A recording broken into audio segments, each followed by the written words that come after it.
அனைவருக்கும் வணக்கம். நான் உங்கள் ஜெயமேனுகோபால். பரிகாரங்கள் தரும் பலன்கள் உண்மை இதுதான் அப்படிங்கிற டாப்பிக்கில் நம்ம பேசலாம். பரிகாரம் உண்மையிலே இருக்கா? பரிகாரம் வேலை செய்தா? இல்லை சும்மா ஏதோ சொல்லணுங்கிறதுக்காக சொல்கிறாங்களா? அப்படிங்கிற மாதிரி கேள்விகள், சந்தேகங்கள் உங்கள் மனசில் ஓடுறது இயல்பு தான். இப்போ பரிகாரங்கள் அப்படின்னா, பசிக்கு உணவு பரிகாரம், வெயிலுக்கு நிழல் பரிகாரம், அதே மாதிரி மழைக்கு குடை பரிகாரம். அப்போ பரிகாரங்கிறது என்ன? ஒரு விஷயத்தை சமாளிப்பதற்கு, பேலன்ஸ் பண்ணுவதற்கு நமக்கு கிடைக்கின்ற ஒரு விஷயம். இப்போ ஒரு மனிதனுக்கு பசியாக இருக்குது, அவருக்கு பிரியாணி சாப்பிட்டா தான் பசி அடங்குன்னு கணக்கு கிடையாது. பிஸ்கட் சாப்பிட்டா கூட பசி அடங்கும். அப்போ பசிக்கு உணவு பரிகாரங்கிறது எந்த அளவுக்கு உண்மையோ அது மாதிரி ஒவ்வொரு பிரச்சனைக்கும் பரிகாரம் அப்படிங்கிறது இருக்குது. பரிகாரம் அப்படின்னா கருப்பாக இருக்கவனை சிகப்பாக்கிறதோ, சிகப்பாக இருக்கவனை கருப்பாக்கிறதோ கிடையாது.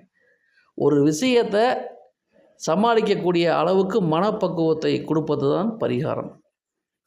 இப்போது நிலத்தில் கையை ஓங்கி அடிக்கிறீங்க, அப்போ உங்கள் கை வலிக்குமா வலிக்காதா?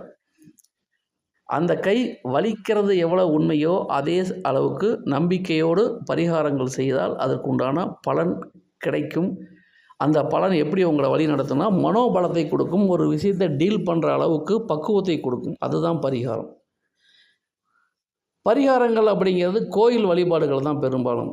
அதனால் கோயில் வழிபாடு நம்பிக்கையோடு செஞ்சால் நடக்கும் சார், நம்பிக்கை இல்லாமல் செஞ்சால் எதுவுமே வேலை செய்யாது. அதை புரிஞ்சுக்குங்க. முழுக்க முழுக்க எல்லா விஷயங்களும் உங்களுடைய நம்பிக்கை சார்ந்து தான் நடக்கும். அப்போ நம்பிக்கையோடு நீங்கள் ஒரு பரிகாரங்கள் செய்யும் பொழுது அந்த செயலால் ஏற்படக்கூடிய தாக்கங்களிலிருந்து உங்களுக்கு ஒரு ரிலீஃப் கிடைக்குங்கிறது தான் பரிகாரங்கள் தரும் பலன்கள். நிச்சயமாக நடக்கும். நீங்கள் என்ன வேண்டிட்டு நடக்கிறீங்க, ஒரு செயல் செய்கிறீங்களோ அந்த செயல் கண்டிப்பாக நடக்கும். மனதில் நம்பிக்கையோடு இது நடக்கும்னு செஞ்சீங்கன்னா நடக்கும், நடக்காதுன்னு செஞ்சீங்கன்னா நடக்காது.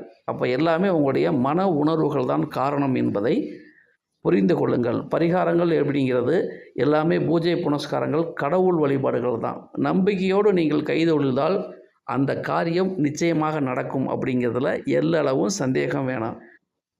ஒரு இடத்துக்கு ஏன் கோயிலுக்கு போக சொல்கிறோம்னா, அந்த கோயிலில் இருக்கக்கூடிய பாசிட்டிவிட்டி உங்களுக்கு வரணுங்கிறதுக்காக தான் போக சொல்கிறது. அதாவது ராமாயணத்தில் அகலிகைங்கிற ஒரு கேரக்டர் கல்லா மாறணும்னு சாபம் வாங்கினதுக்கப்புறம் சாப விமோச்சனம் என்னென்னா, ராமர் பாதம் என்றைக்கு உங்கள் மேலே படுதோ அன்றைக்கி சாப விமோச்சனம் அப்படின்னு சொல்லிட்டாங்க. எத்தனையோ மாதங்கள், வருடங்கள் கடந்தாலும் சாப விமோச்சனம் கிடைக்கல. ராமர் பாதம் பட்ட உடனே அந்த அகலிகைக்கு சாப விமோச்சனம் கிடைத்தது அப்படிங்கிறது நம்ம கேள்விப்பட்டிருப்போம். அதே மாதிரி தான் ஒவ்வொரு கோயில் குளத்துக்கு ஏன் போக சொல்கிறோம்னா, அந்த இடத்துல இருக்கக்கூடிய ரேஸ், பாசிட்டிவ் வைப்ரேஷன் உங்களிடம் வந்து உங்களுக்கு தேவையான நல்ல மாற்றங்களை நிச்சயமாக தரும் அப்படிங்கிறது தான் பரிகாரங்கள் தரும் பலன்கள். பரிகாரங்கள்ங்கிறது முழுக்க முழுக்க கடவுள் வழிபாடுகள் தான். அதே அளவுக்கு அன்னதானங்கள் நிறையா செய்தால் நம்முடைய தீவினைகள் குறைவதற்கு வாய்ப்புகள் உண்டு. இதை தவிர நம்மளது குடும்ப குலதெய்வ வழிபாடு நிச்சயமாக நமக்கு சப்போர்ட் பண்ணும். அதே சமயத்தில் அப்பா அம்மா இருக்கிறவங்க அப்பா அம்மாவை வணங்கி வாருங்கள். அப்பா அம்மா இல்லாதவங்க அவங்களுக்கு கொடுக்க வேண்டிய திதி திருமணத்தை முறையாக கொடுத்துட்டு வாங்க. ஒவ்வொரு ஜாதகத்தையும் பார்த்துட்டு அதுக்கு உண்டான தசாபுத்தி வழிபாடுகள்லாம் நீங்கள் தொடர்ச்சியாக பண்ணிங்கன்னா இதுவே மிகச்சிறந்த பரிகாரங்களாக உங்களுக்கு வேலை செய்யும். அப்போ பரிகாரங்கள் தரும் பலன்கள் என்னென்னா, பரிகாரங்கள் நிச்சயமாக வேலை செய்யுது. நீங்கள் நம்பிக்கையோடு செஞ்சால் அது நடக்கும், நம்பிக்கை இல்லாமல் செஞ்சால் அது நடக்காது. கடவுள் வழிபாடு என்பது மட்டும்தான் பரிகாரங்கள். இவை யாவும் முழுக்க முழுக்க பொதுவான தகவல்கள்.